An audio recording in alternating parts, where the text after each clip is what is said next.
नमस्कार। आज हम एक ऐसी अजीब घटना की पड़ताल करने वाले हैं जिसमें रोशनी, जी हाँ, सिर्फ रोशनी, धातु से इलेक्ट्रॉनों को बाहर निकाल देती है। ये एक ऐसा रहस्य है जिसने फिजिक्स को, आप कह सकते हैं, हमेशा के लिए बदल कर रख दिया। तो सवाल बहुत सीधा है। जब रोशनी किसी धातु से टकराती है तो होता क्या है? ये सवाल एक पहेली जैसा है जिसके सुराग फिजिक्स के ही नियमों में छिपे हैं। तो फिर चलिए एक जासूस की तरह एक एक करके सुराग इकट्ठा करते हैं और इस पहेली को सुलझाते हैं। तो देखिए, स्क्रीन पर जो दिख रहा है यही हमारी जांच का, हमारे केस का सेंटर पॉइंट है। एक लाइट बीम आती है, एक मेटल प्लेट से टकराती है और कमाल देखिए, उसमें से इलेक्ट्रॉन निकलने लगते हैं। पर सवाल यह है कि ऐसा क्यों होता है और कैसे होता है? बस यही हमें पता लगाना है।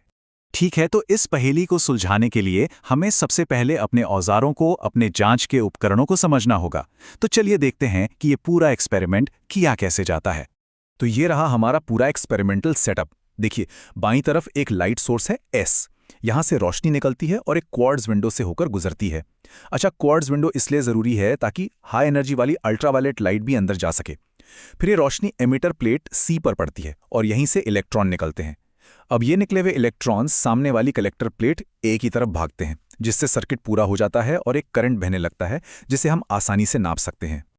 चलिए, सेटअप तो तैयार है। अब वक्त है सुराग इकट्ठा करने का। हम क्या करने वाले हैं? हम दो मेन चीजें बदल बदल कर देखेंगे। एक तो लाइट की इंटेंसिटी, मतलब उसकी चमक, और दूसरी लाइट की फ्रीक्वेंसी, मतलब उसका रंग।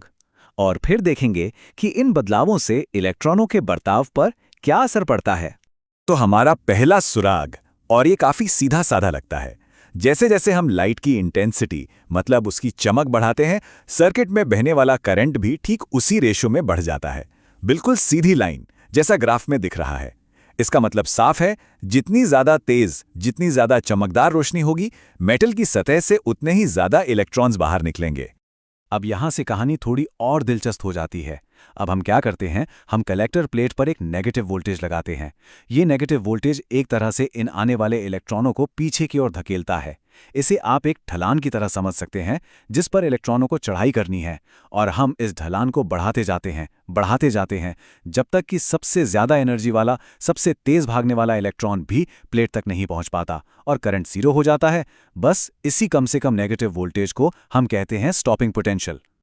और ये जो स्टॉपिंग पोटेंशियल है ना, ये बहुत काम की चीज है।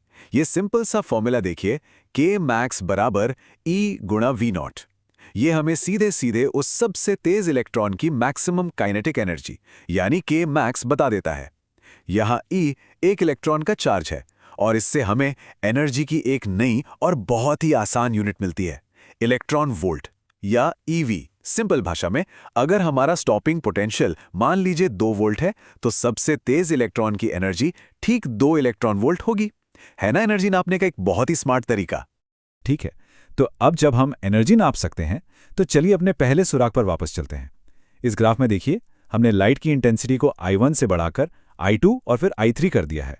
जैसा हमने पहले देखा था, करंट तो बढ़ गया, मतलब ज्यादा इलेक्ट्रॉन निकले। लेकिन, और ये सबसे हैरान करने वाली बात है, तीनों ही केस में स्टॉपिंग पोटेंशियल V0 बिल्कुल सेम है। वो जरा भी नहीं बदला। इसका मतलब क्या हुआ? इसका मतलब यह है कि लाइट की चमक बढ़ाने से निकलने वाले इलेक्ट्रॉनों की संख्या तो बढ़ती है, लेकिन उनकी मैक्सिमम एनर्जी पर कोई फर्क नहीं पड़ता। ये हमारी पहेली का एक बहुत बड़ा और बहुत ही उलझाने वाला हिस्सा है।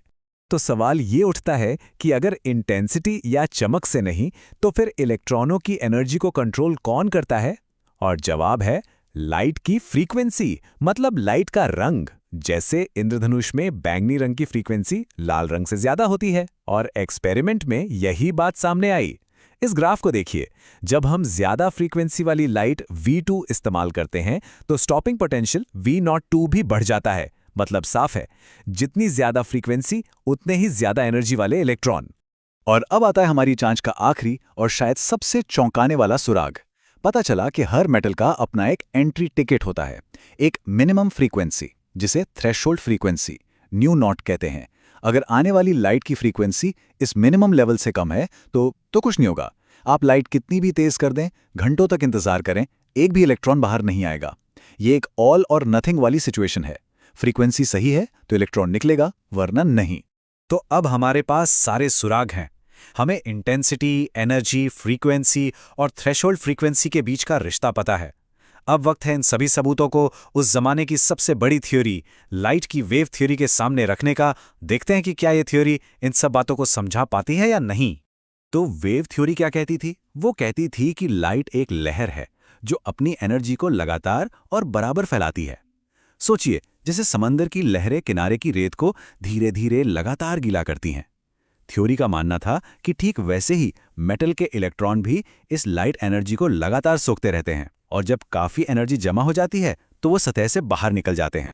तो पहला टकराव, इंटेंसिटी।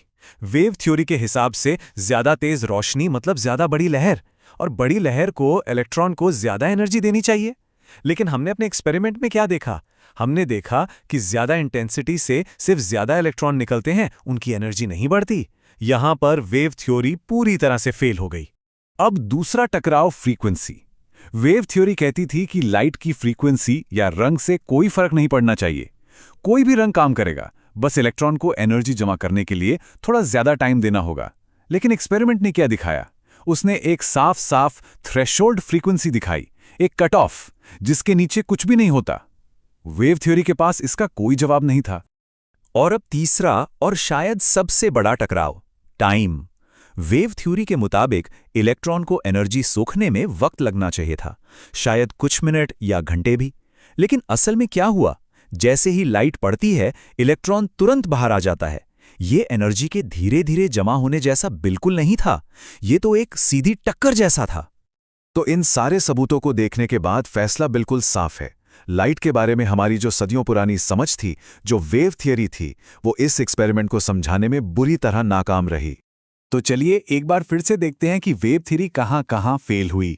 पहला, वो ये नहीं समझा पाई कि इलेक्ट्रॉनों की एनर्जी लाइट की इंटेंसिटी पर क्यों डिपेंड नहीं करती। दूसरा, वो थ्रेशोल्ड फ्रीक्वेंसी के होने का कोई कारण नहीं बता पाई। और तीसरा, वो ये भी नहीं समझा सकी कि ये पूरी प्रोसेस इतनी तेजी से लगभग तुरंत क्यों हो जाती है।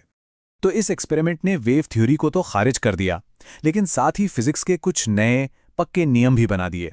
यहां देखिए, पहला नियम, किसी दी गई फ्रीक्वेंसी के लिए करंट लाइट की इंटेंसिटी के सीधे प्रोपोर्शनल है। दूसरा, हर मेटल के लिए एक मिनिमम कट ऑफ फ्रीक्वेंसी होती है। तीसरा, इस फ्रीक्वेंसी के ऊपर इलेक्ट्रॉन की मैक्सिमम काइनेटिक एनर्जी फ्रीक्वेंसी के साथ साथ बढ़ती है। और चौथा, ये प्रोसेस लगभग इंस्टेंटेनियस यानी तुरंत होती है। अब जो भी नई थ्योरी आएगी, उसे इन चारों बातों को समझाना ही होगा।